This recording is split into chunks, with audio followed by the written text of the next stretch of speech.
मोहनपुर गांव में कई कुत्ते रहा करते थे। उन कुत्तों में एक कुत्ता बड़ा लालची था। उसे कितना भी खाने को मिल जाए फिर भी उसे बहुत कम लगता था।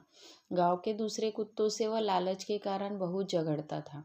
गांव में सभी लोग उस कुत्ते की लालची आदत को जानते थे, फिर भी उस पर दया करके उसे रोटी डाल दिया करते थे।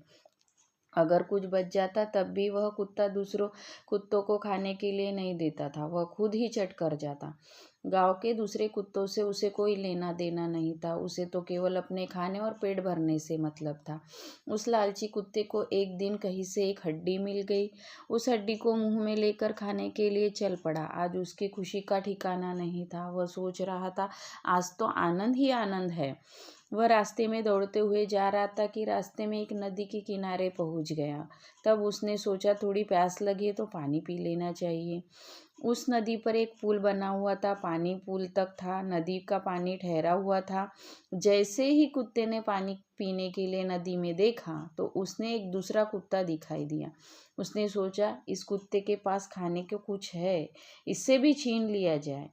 वो अपने पास और भी ज़्यादा खाने को हो जाएगा और आनंद से जंगल में जाकर खाऊंगा। उस मूर्ख को तो यह पता ही नहीं चला, तो वो तो मेरी परछाई है।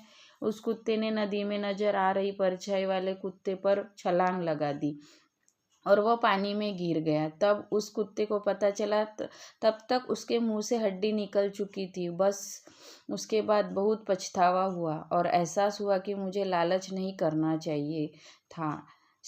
यह सीख मिलती है इस कहानी से हमें कि हमारे पास जो भी है उसका उपयोग करना चाहिए, लालच कभी नहीं करना चाहिए, क्योंकि लालच करने का परिणाम हमेशा बुरा होता है।